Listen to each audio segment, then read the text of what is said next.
crushed a workout where you've lifted really heavy, you've gone heavier, and you're expecting to wake up with a little bit of soreness the next day, and alas, you wake up and you actually feel fine. Now, I got this message from a client this morning where she lifted heavier. She was so proud of herself. And this morning she's woken up and she's not sore. And she's wondering, was that session effective? Did I push hard enough? Or like, is something wrong with her? And if I'm honest, when it comes to things like this, soreness is not the goal, adaptation is. And in this video, I'm going to break down the science of what makes a great training session, the truth about DOMS, and how to know if you're actually, improving, getting stronger, even when you're not sore. Hey, I'm Jess. I am one of the high performance coaches here at Limitless Nation. We focus on coaching high functioning men and women to get stronger, leaner, improve their psychology, improve the way that they think to create a more energized life. So let's get into it. So what is actually DOMS? DOMS stands for delayed onset muscle soreness, and it typically peaks 24 to around 72 hours after training. But here's what a lot of people don't realize when it comes to DOMS is DOMS is not a sign of progress. DOMS is a sign of inflammation, novelty, and eccentric muscle damage. Now, the most common triggers is doing an exercise your body isn't used to, increasing the eccentric load, which means the slow lowering of a weight, jumping up the volume too fast, or longer ranges in stretch positions, things like RDLs, split squats, and lunges. I know after my lunges, if I'm going ridiculously heavy, still manageable, I'm generally sore the next day. But DOMS is your nervous system going, hey, that's new. What's going on? Not necessarily, you've done a great job. Now you're going to get jacked. In fact, like elite athletes often train with zero DOMS because their programs are finely tuned for adaptation and not inflammation. So what defines an effective workout? I want to talk about what actually builds strength and then muscle, because we need to know those differently. So first things first is like to build like muscle, we need mechanical tension. So this is the king of hypertrophy. And are you applying enough force to the muscle across its range under control? Now, this includes things like tempo, intent, execution, and not just moving heavy shit. The next thing that determines an effective workout is progressive overload. So are you gradually increasing the demand on yourself each session? Not always the weight. Now, this can be reps, sets, tempo, rest periods, and even movement complexity. Number 3 is stimulus to the fatigue ratio. Are you getting enough stimulus without creating so much fatigue that it impairs recovery? And DOMS often means you've tipped a little too far into the fatigue, especially if it's preventing you from training again soon. Number 4 is repeatability. A great workout should be repeatable with the same or similar intensity. Now, if you're too sore to train for 4 days, the stimulus was not productive and it was disruptive. Now, when we owned our gyms, the most common thing I told people when they came to the gym, particularly if they've not trained before, I want you to feel like you're going at a 5 out of 10. Because we're humans, we have a bit of an ego, we're going to go a little bit more than that. So they generally end up doing a 7 out of 10 because for them, the capacity to recover is a lot lower than someone else who's been there for a little while. So they might feel like they're not doing a lot, but they're going to wake up next day with more DOMS than they ever thought possible. And they've tipped over that limit and they've hit too much stimulus that they can't come back for the next 3 to 4 days. So if you're new to something, literally just think of it like a learning day, a learning experience, because trust me, you're going to be sore the next day if it's new. But if you've been training for a while, that's a different story. And I guess what the research actually shows us, like particularly it was a 2017 study in the Frontiers and Physiology, showed that muscle damage and DOMS are not necessary for hypertrophy. In fact, DOMS was not a reliable, so there was no reliable correlation with strength and muscle gains. Extreme DOMS, they showed, could actually reduce force production for days. So don't go for a run before a heavy leg day or vice versa, and delaying your next high quality session. because like you can't train if you've got DOMS well. Now, chronic DOMS can actually spike cortisol, interfere with your sleep. I know many clients that have had that, and also increase your risk of injury. So really want to kill the myth here that being sore does not mean it's not effective, and not being sore doesn't mean that you're slacking off at all. So what should you track instead? So if you're not chasing DOMS, what should you chase? And here are a couple of key things we get our clients to do on a very regular basis. Now, first things first is load progression. Are you progressively lifting heavier or more volume over time? Now, you might not be able to do this with every single exercise. What I mean by that is like lateral raises are going to take you 5 years to move, 1 kilo. But when you're thinking about a majority of lifts, if you have a rep range, always aim for the higher end of the rep range at that particular weight. So you're 8 kilos and you're going for 15 reps as an example on a shoulder press.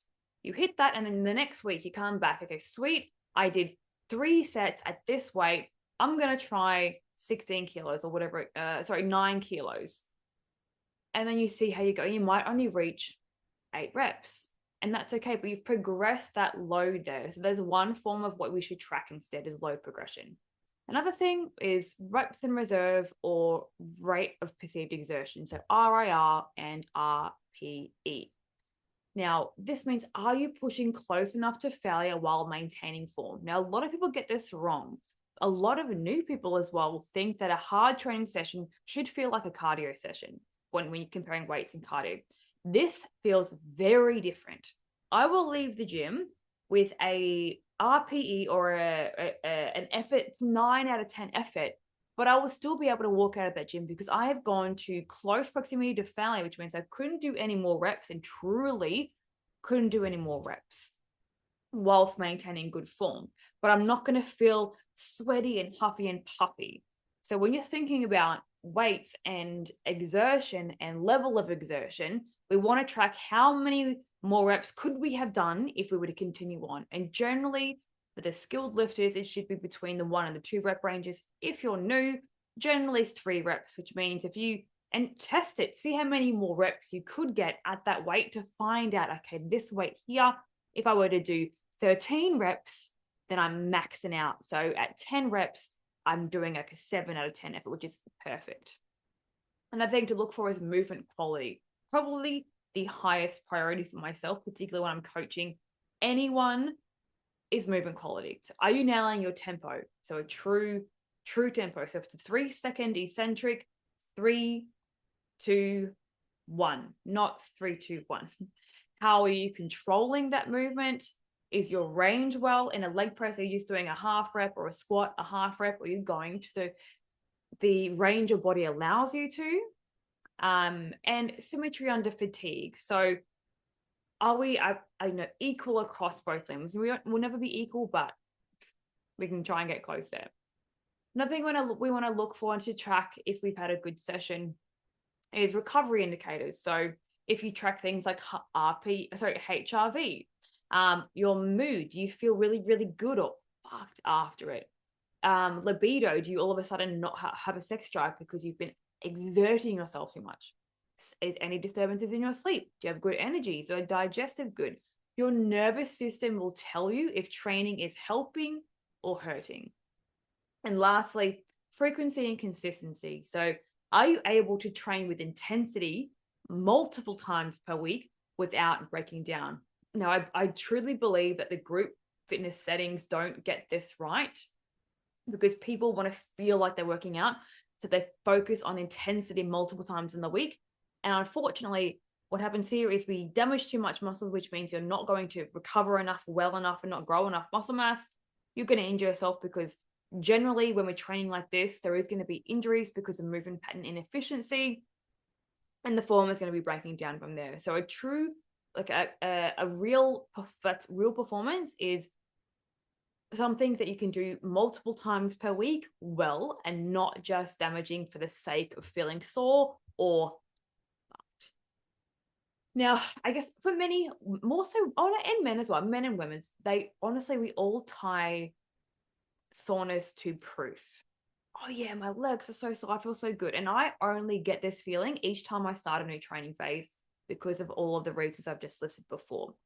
It's about week 3 where I have no more DOMs whatsoever. But it's an emotional metric for a lot of people because there's no physiological one there. And I think, am I not feeling this? But I'm doing something wrong. So here's what I want you to adopt instead of thinking, do I feel sore the next day?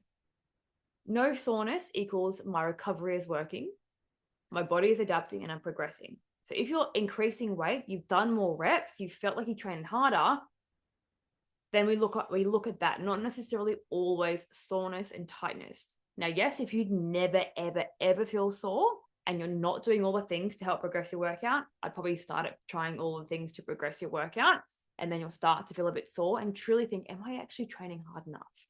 Am I training hard enough? Not fast enough, but am I getting quality reps to close to failure to help me build that muscle mass that I'm trying to create? Because soreness is easy to chase. Like I can send it for you every day, but smart training is discipline. And long-term results come for men and women who stop chasing the burn and the DOMs and start chasing the build. So if you've trained hard yesterday and you're not feeling sore today, you fucking did it. You did really, really good if you followed all those metrics above. It means your training was effective without unnecessary breakdown. Now, you're building a more resilient, adaptive body, which is fantastic. And that's the whole point. And if this gave you a bit of a mindset shift, do me a favor, drop a comment below on how often that you feel DOMs, what you used to believe about soreness and what you believe now. Also, hit the like and subscribe button if you want more performance science without the bullshit and the fluff. And if you're ready to train with purpose, precision, and you want to just step out of just the training and nutrition realm, but really dive into the psychology around a lot of these things, your limiting beliefs, your self-sabotaging behaviors, check out the link in our bio and see if you are a good candidate for a high performance coaching program. Have a good next one. Oh my goodness. Have a good day, team. See you next time.